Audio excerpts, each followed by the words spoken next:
I'm Shachar Azani, and today I'm pleased to join David Harris on Defending Israel, more needed than ever before. It's been a month since the horrid massacre which took place in Israel, and that Israel has been engaged in battle with Hamas savages inside Gaza. As the battle is waged on the ground, we already see a sea of condemnations and equivocations come at Israel from all sides, from politicians, from celebrities, and of course, from the usual culprit, the United Nations. David, with your permission, let's dive right in. I want to ask you about a statement made by former President Barack Obama on, I think it was Pod Save America.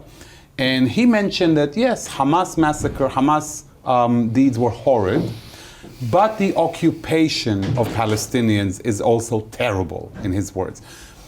How do you feel about that statement?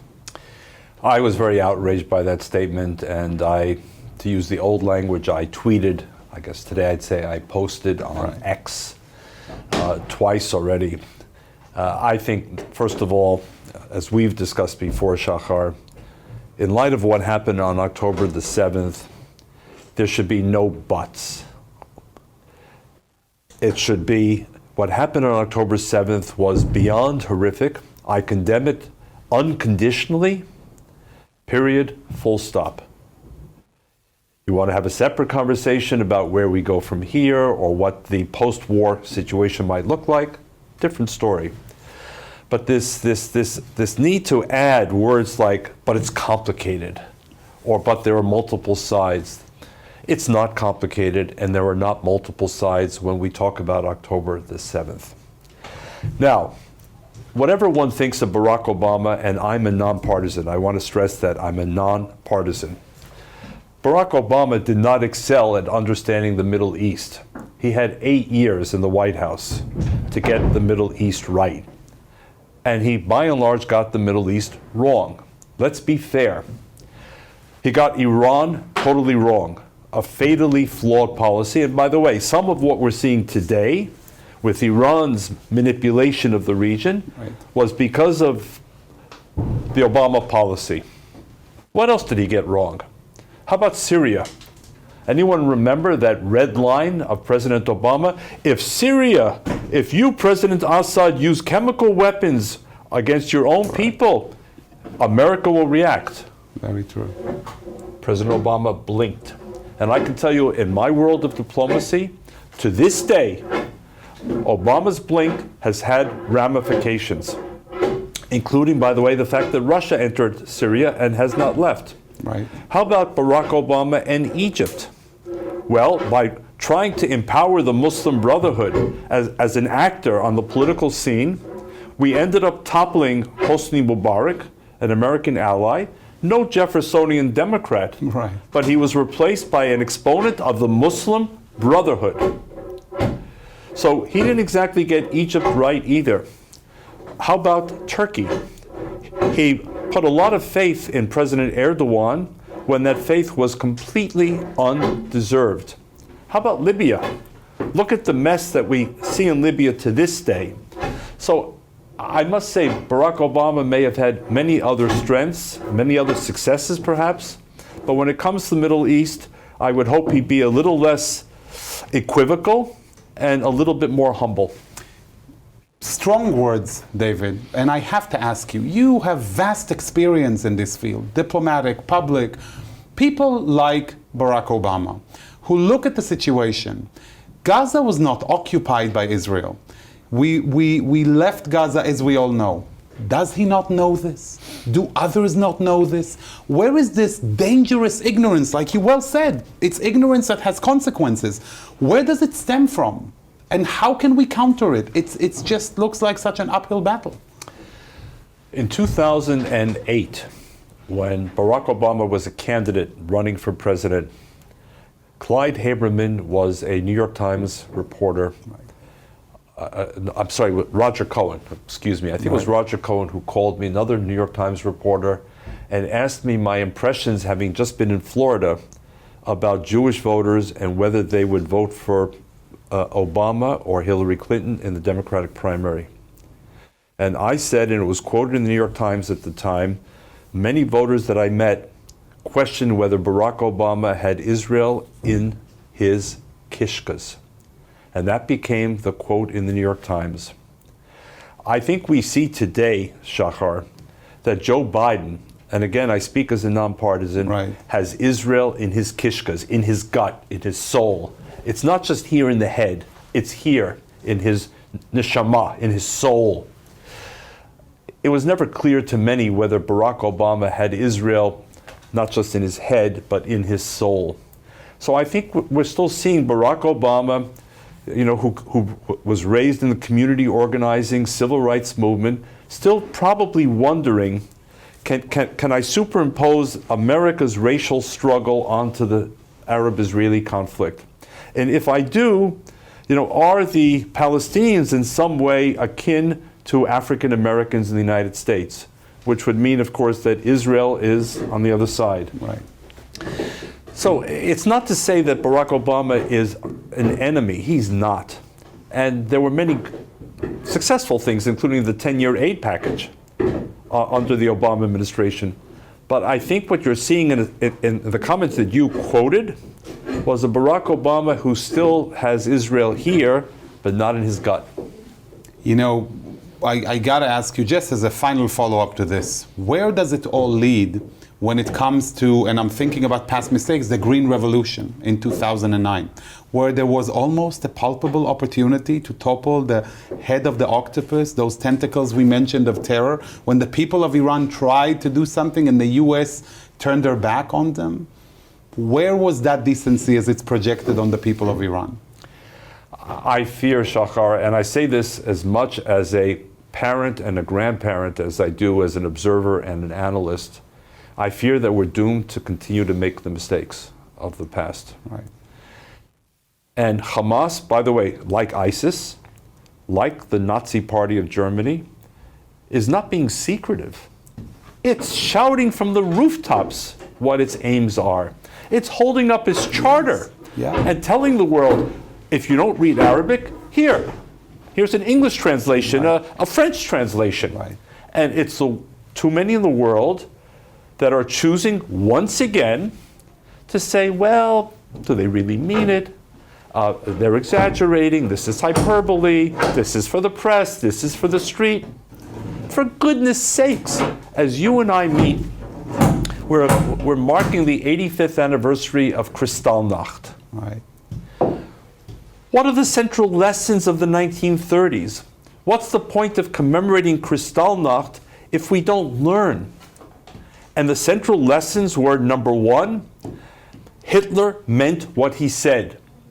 He said it in 1924 when he was in the Landsberg prison. He said it in 1933 when he became chancellor. And he expressed it in 1938 during Kristallnacht. And I don't have to go through the ensuing 7 years. Right. He said it. Osama bin Laden said it. And the so-called experts in our governments and universities, in Europe, in the United States, choose not to believe it. Right.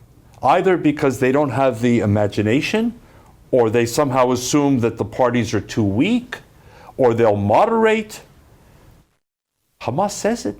And did it. And Iran says it. Right. And Qatar funds it. And Hezbollah is trigger ready.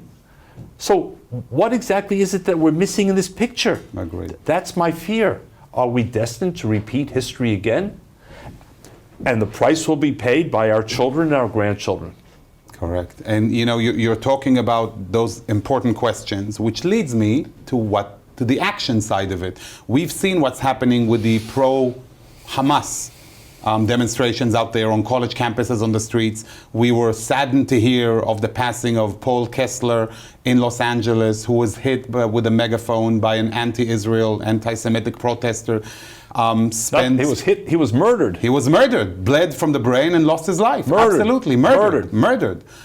Now the question is, what do we do with all of these groups who chant in support of terror? We just heard that Brandeis University outlawed Students for Justice in Palestine. We've heard of Governor DeSantis issuing several moves in Florida. How do you see this, the moves that are being taken? Do you see action, David? Do you see a real response this time? Are we as a society reacting differently than in the past? Well, first of all, I'm very happy you said pro-Hamas demonstrations, because they try and frame them as pro-Palestinian demonstrations. At this moment in time, the people who are marching are not marching for peace, for coexistence, for a two-state solution. Yeah. They're not even mentioning the hostages, and I'm referring to children under the age of 5 and elderly over the age of 75. These are pro-Hamas demonstrations, and they need to be called out as that. I think there's a reaction that's emerging. Not quickly enough, not broadly enough, Shahar, but it's emerging. You mentioned, for example, Brandeis University, and truth in advertising, I'm a trustee of Brandeis University, and very proudly so. And I'm very proud that the president, Ron Leibowitz, just wrote an op-ed that was published in the Boston Globe and said very clearly, Students for Justice in Palestine will no longer be permitted on campus. They will no longer be able to draw funds from the Student Activities Fund. They'll no longer be able to cite the university, and they'll no longer be able to use university facilities. I think he is a leader. Fordham University, by the way, quietly some years ago did the same. Right, that's correct. And then you mentioned Florida. The University of Florida is also going very much in that direction. These are the pioneers. While some university leaders are still equivocating, they're trying to find the 50-yard line, they're trying to sit on the teetering fence. I think these universities are showing the direction. And I think even more, I think lawyers, and I hope soon government agencies, will start looking more carefully at Students for Justice in Palestine. Number one, Shahar, where's their funding coming from? Is there any overseas funding? Is it being laundered? Is it not being reported? Is there a violation of the law in not reporting or in laundering the money? Number two, are they violating codes of conduct? After all, this is no longer about, we support a two-state solution or we oppose a two-state solution. This is about supporting genocide, supporting terror, supporting war crimes, supporting incitement to violence. Do those calls violate university codes of conduct, local hate crimes laws, state hate crimes laws? So I think slowly, it's never quick enough, you're going to see more and more institutions, organizations, and individuals pursuing this. In other words, no longer playing softball. Maybe we can sit down and talk with them. Let's dialogue with them. Right. Let's break bread together. Right. No, it's hardball time. It's hardball time. And by the way, it's not just here in the United States. Let's say, for example, Shahar, you are the Prime Minister of Britain, and you have just seen week after week tens of thousands of people marching through central London, desecrating statues, intimidating people, threatening police, and supporting genocide. Carrying ISIS flags. What do you do? What do you do? Issuing a statement condemning them doesn't get you very far. You have now, as it's been exposed in Britain, in France, in Germany, as well as the United States, Australia, and other countries, vast numbers of people who have been willing to come out and support a terror organization that is proscribed by all of these countries. Hamas is listed as a foreign terrorist organization by the European Union, Britain, Canada, the United States, Japan, and others. What do you do as Prime Minister? Do you just invoke words like, we need to learn to live together? Right. Let's focus on education? Right. They sound good to the ear, right, but inadequate to the moment. and also lead to bloody futures. You know, the best of, right, the road to hell is paved with the greatest of intentions. So what I'm hearing from you, David, is a call to action. There is movement in your voice as you describe the current situation. And to be honest, that excites me. Just as much as I'm excited with thinking about the March for Israel that's due to take place in Washington, D.C. Next week on November 14th. And I want to ask you, from your vast experience and outlook on rallies and their importance and their significance, especially in light of the current situation, give us context. Why is this important to stand up for Israel at this point in time, and how can this rally impact public opinion in the current situation? Well, let me go back a few years, because when you say vast experience, it's a euphemism for I'm getting old. Experience, which is why it's always so exciting to listen to you, David. In 1987, we here in the United States were faced with the challenge of helping Jews in the Soviet Union trapped behind the Iron Curtain. Right. And then we learned that Mikhail Gorbachev, the president of Russia, was coming to Washington for the first time as president. And we had 36 days to figure out what to do. 36 days. 36 days. And so we, the Jewish community, decided to organize a rally. It was not a simple decision because the history of Jewish rallies in Washington was very discouraging. Plus, we didn't have a lot of time, 36 days. Plus, it was winter. It would be in December. It could be snowing, freezing cold, sleet. But we felt, and here I give a lot of credit to Natan Sharansky, who had just been released from the Gulag a bit earlier, and kept pushing us. Get over your hesitation. Do it. Go for broke. Go for the largest rally in American Jewish history. And yes, it became the largest rally in American Jewish history. Over 250,000 people came. And Shachar, they came from everywhere. You were in nursery school at the time, so you wouldn't have known. They came from everywhere. They came from all 50 states. They came from every Canadian province. They flew from Latin American countries. Some even flew from Europe. They came, and not just Jews, but other Americans, Christians, African Americans, people who simply supported human rights. And the number of speakers, we lost control of the program. I mean, I still shudder when I think about it. We started with a tightly knit program like a Swiss train schedule. Right. Everyone wanted to speak. And we just kept adding names because we couldn't say no. Vice President George H.W. Bush, the leaders of the Senate, of the House, the leaders of the Governors Association, the Mayors Association, Peter, Paul, and Mary, the folk singers, African American leaders, Christian leaders. The list just went on and on. What an alliance.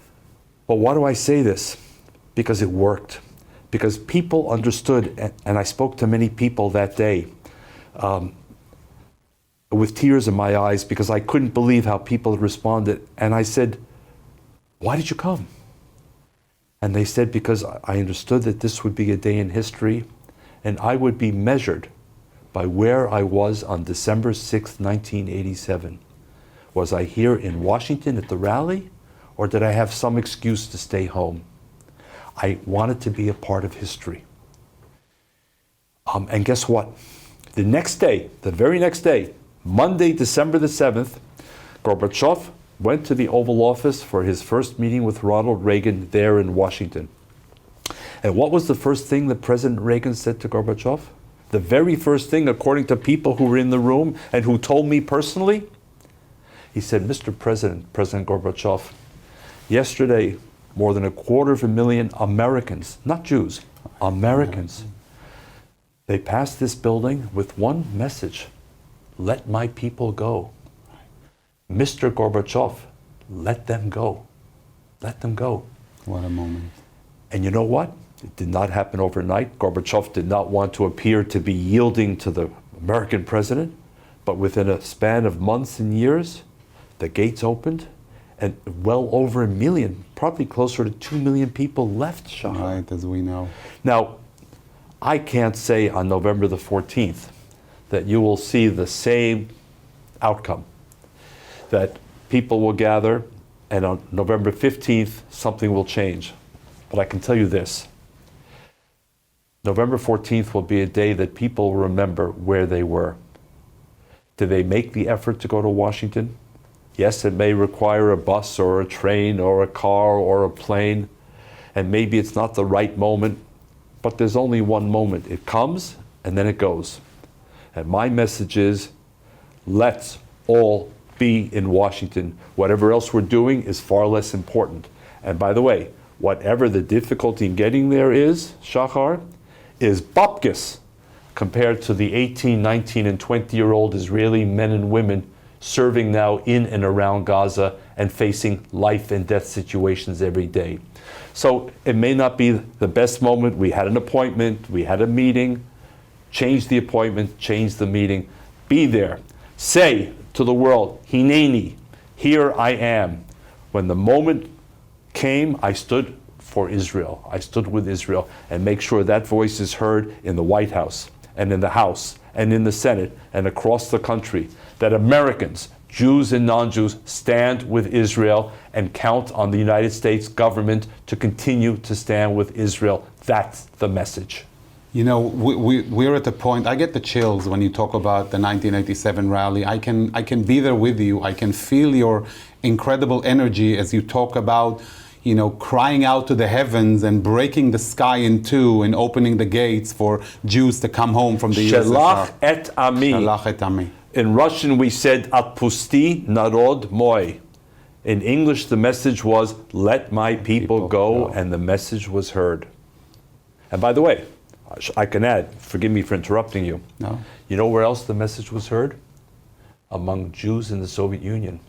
Thanks to Voice of America and the BBC and Radio Free Europe and Radio Liberty, they heard it.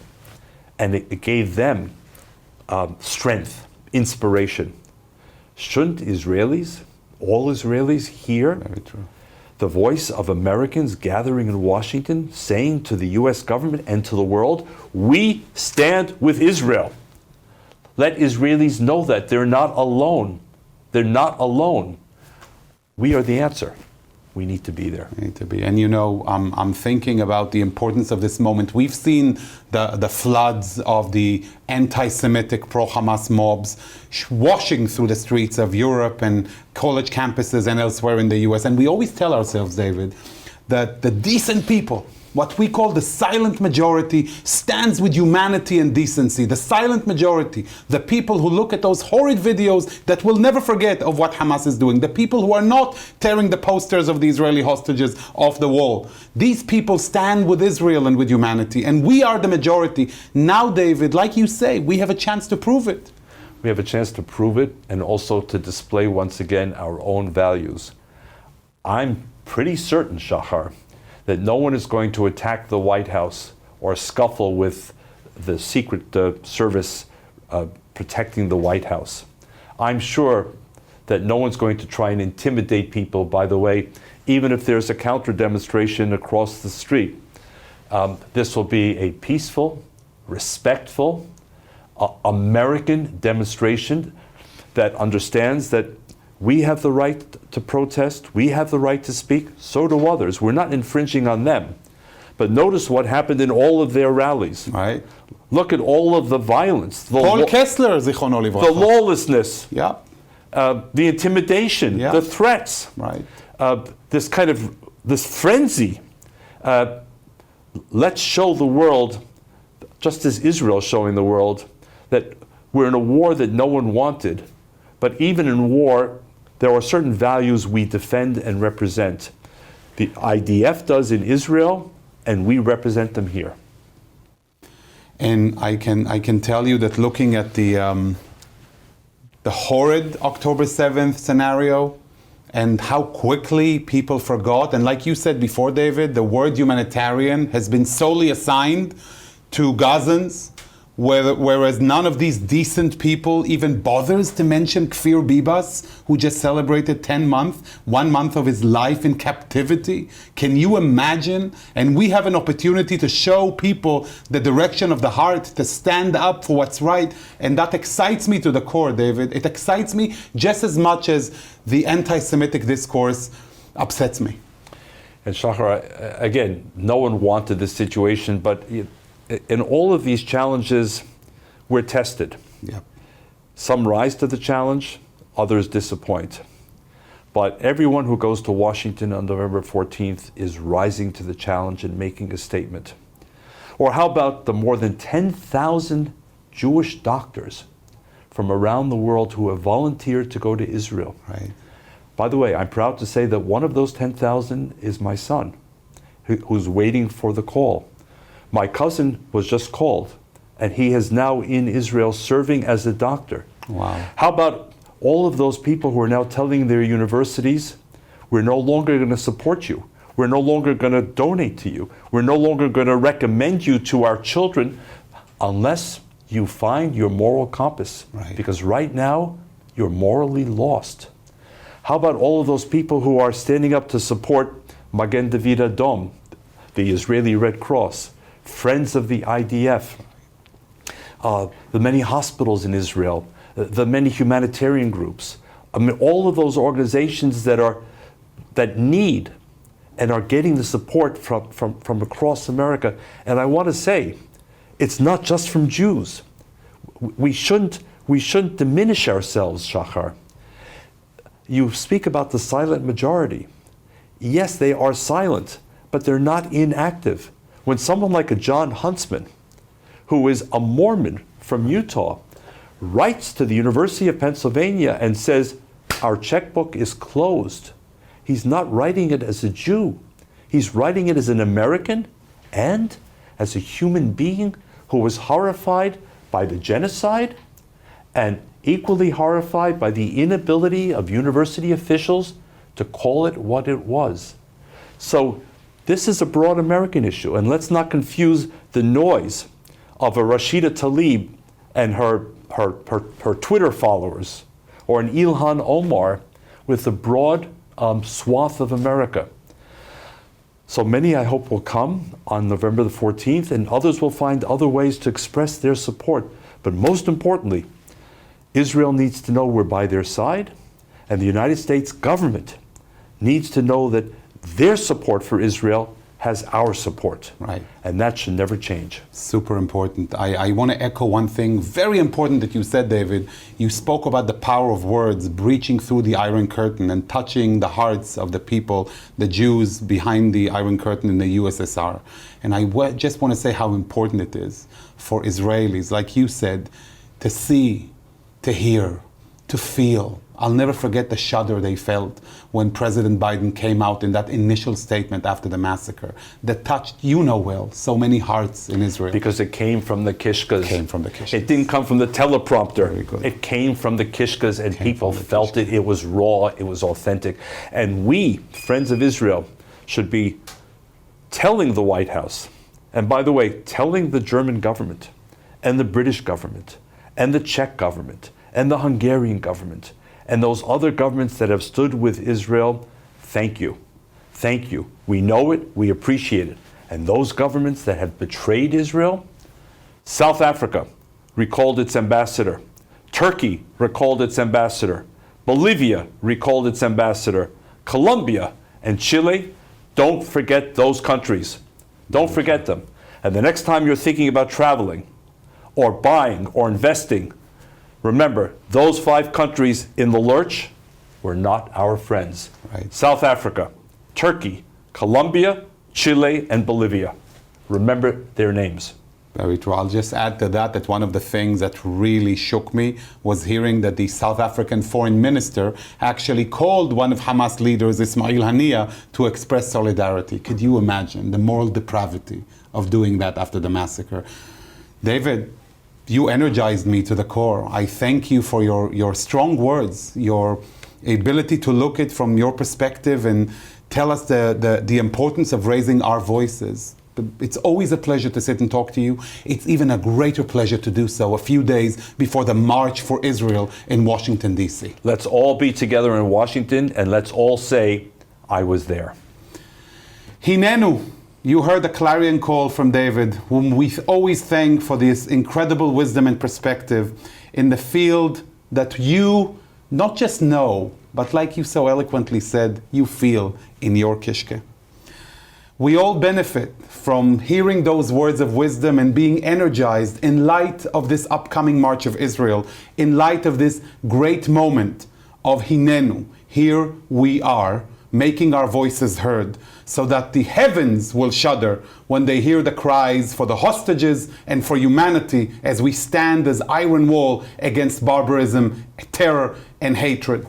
These are trying times for all of us, and the only way we can get through them is together, together, together, together. May we see better times soon, and may we see each other and all of us on March 14th in Washington, D.C. And let's say together, Am Yisrael Yisrael Chai.